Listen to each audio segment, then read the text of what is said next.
রব্বুল আলামিন ডাক দিয়ে বলেন, দুনিয়ার মানুষ শুনে রাখো, এ আমার ইমানদার বান্দা বান্দিরা, কুতিবা আলাইকুমুস সিয়াম কামা কুতিবা আলাল্লাযীনা মিন ক্বাবলিকুম লাআল্লাকুম তাত্তাকুন। এ বান্দা, আমি তোমাদের উপরে মাহে রমজানের রোজাকে ফরজ করলাম, আমি সিয়াম সাধনাকে ফরজ করলাম, যেমন ভাবে পূর্ববর্তী নবীর উম্মতের উপরে ফরজ করেছিলাম। কেন ফরজ করলাম, কেন ফরজ করলাম?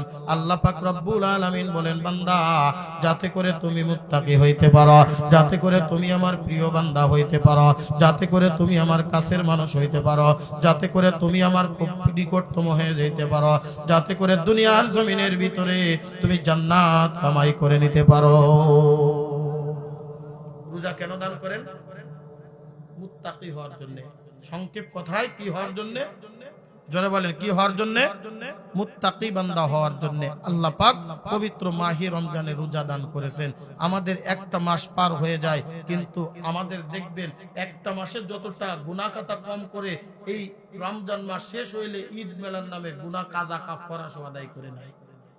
কথা কোন ঠিক কি ঠিক না?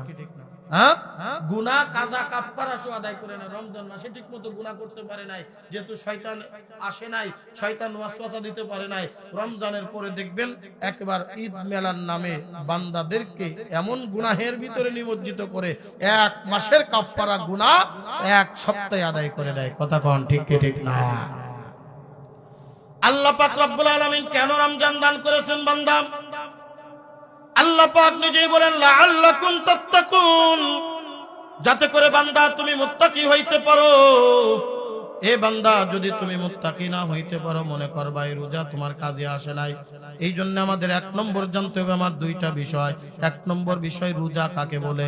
দ্বিতীয় নম্বর বিষয়, রোজা কেন দান করলেন। এ বান্দা, রোজা কাকে বলে?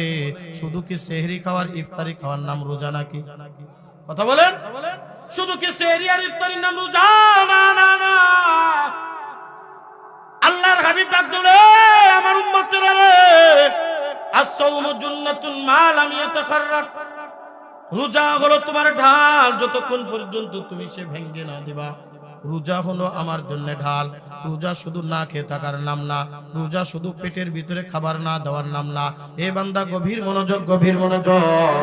আল্লাহ পাক রব্বুল আলামিনের দরবারে যখন আমি নিয়ত করব, নাওয়াইতু আন আসুম্মা গাদান মিন শাহরি রমাজান, এ আল্লাহ, আমি আগামীকাল রমজানের রোজা রাখার জন্য সেহরি খাইতেছি, নিয়ত করতেছি।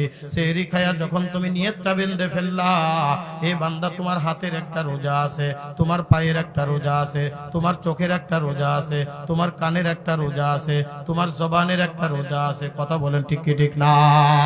এ বান্দা, শুধু না খেয়ে তার নাম রোজা না। বান্দা, রোজা হলো তোমার হাত তুমি খারাপ কাজের থেকে পরিত্রাণ দিবা, তোমার হাত তুমি খারাপ কাজের থেকে দূরে সরায় রাখবা, তোমার হাতকে তুমি খারাপ কাজের থেকে দূরে সরায় রাখবা। এটা হলো হাতের রোজা। তোমার চক্ষুটা খারাপ কাজের থেকে ফিরায় রাখবা, এটার নাম হলো চোখের রোজা। তোমার কানকে তুমি খারাপ কাজের থেকে দূরে সরায় রাখবা, এটা হলো তোমার কানের রোজা। তোমার জবানকে তুমি খারাপ কথার থেকে বিরত রাখবা, এটা হলো জবানের রোজা। তোমার পাকে তুমি খারাপ কাজ থেকে ফিরায় রাখবা, এটা হলো পায়ের রোজা।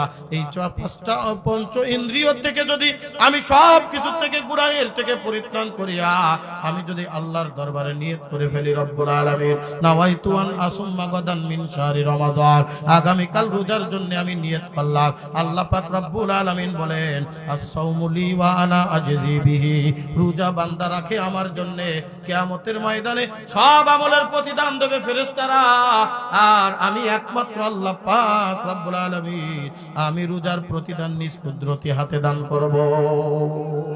জোরে কান্না সুবহানাল্লাহ। রোজার প্রতিদান দিবেন কে? মনে করেন আপনাদের বাংলাদেশের বর্তমান, আমাদের বাংলাদেশের বর্তমান প্রধানমন্ত্রী যদি বলে, এই চৌবিলা এলাকার ভিতরে যে কয়জন আজকে এই মাহফিলের ময়দানে এসেছে তাকে আমি স্পেশাল হাদিয়া দিব, তাও দিব আমি নিজ কুদরতে আমার হাতের দ্বারা, বলেন তো তার দান কম হবে না বেশি হবে? এই যে চেয়ারম্যান সাহেবের দানের থেকে কম না বেশি? চেয়ারম্যান সাহেবের কাছে যখন কিছু চাইতে যাবেন, বলবে আমার কাছে কি আর আসে, ওই কি কাবিখা, একটু টিয়ার, আর একটু হয়তোবা বৃদ্ধ ভাতা, আর হয়তোবা একটু ল্যাংড়া ভাতা, এই সমস্ত ভাতা টাতায় দিয়ে হয়তোবা মাসে সর্বোচ্চ 200-250 টাকা। কি করেন চেয়ারম্যান সাহেব? 200-250 টাকা সব 3 মাস পর পর দেয়, 3000, 4000, 5000 টাকা। এমপি সাহেব দেয় একটু বড়, তারপরে মন্ত্রী সাহেব দেয় তার থেকে একটু বড়, আর প্রধানমন্ত্রী যদি চিন্তা করে এই পুরো চকচৌবিলা এলাকাটা আমি লোকারণ্য করে ফেলে দেব, টাকার পাহাড় বন্যা বয়ে দেব, রাস্তাঘাট পাকা করে দেব, পারবে কি পারবে না? তার অনুদানটা চেয়ারম্যান সাহেবের মতো হবে না তার অনুদানটা প্রধানমন্ত্রীর মতো হবে? আল্লাহ পাক রব্বুল আলামিন ডাক দেবে, এ বান্দারে, প্রতিদিন মুয়াজ্জিন 5 বার তোমারে ডাকে আল্লাহু আকবার, আল্লাহু আকবার। এ বান্দা, তুমি মসজিদে দৌড়ায় গেলে নামাজ আদায় করার জন্য, তুমি ইবাদত বন্দেগী যত যাই কিছু করো না কেন, সব কিছুর প্রতিদান আল্লাহ পাক রব্বুল আলামিন কিয়ামতের ময়দানে ফেরেশতাদের দ্বারা দান করাবেন। আল্লাহ পাক রব্বুল আলামিন ডাক দিয়ে বলে, বান্দা, এই রোজা বান্দা রাখে একমাত্র আমাকে রাজি আর খুশি করার জন্য। এই রোজার প্রতিদান আমি আল্লাহ পাক রব্বুল আলামিন নিজ কুদরতি হাতে দান করব।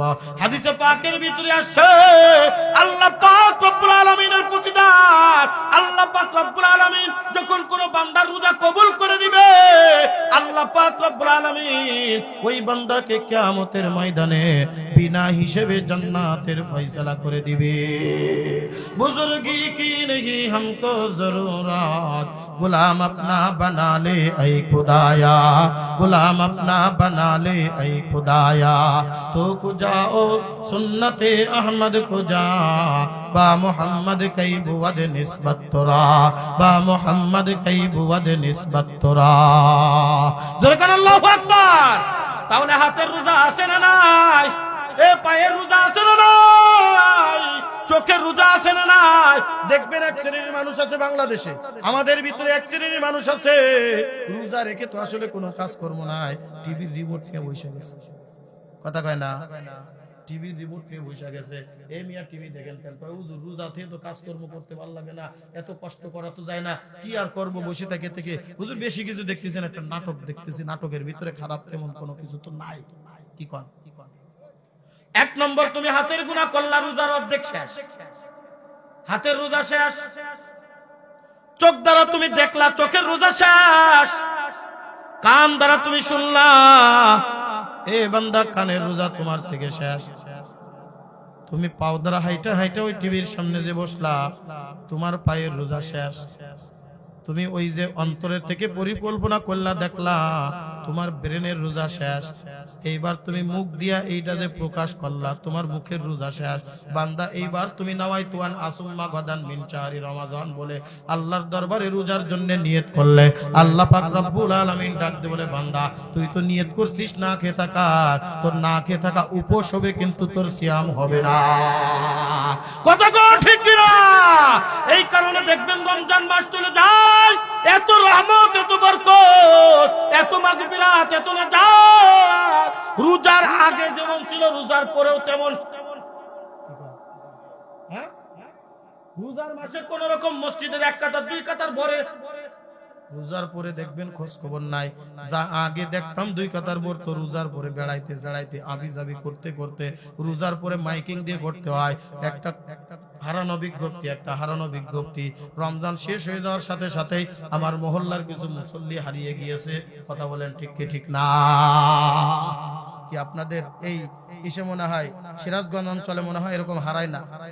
কি কয় বলেন? তাহলে আল্লাহ পাক রব্বুল আলামিন বলেন, বান্দা যখন রমজানের রোজা রাখে, আল্লাহ পাক বলেন আমি তাকে মুত্তাকি বানিয়ে দিই। জোরে কোন সুবহানাল্লাহ।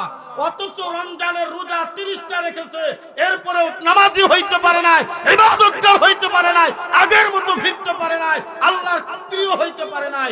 এই রোজা আমার আপনার কোনো কাজে আসে নাই। তাহলে বুঝতে হবে রোজা রাখার একটা নিয়ম আছে না নাই?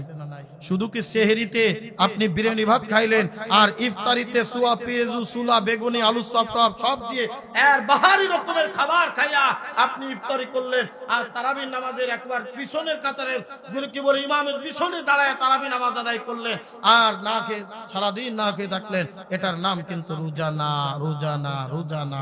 কথা কন ঠিক কি ঠিক না? আল্লাহ পাক রব্বুল আলামিন ডাক বলে, বান্দা,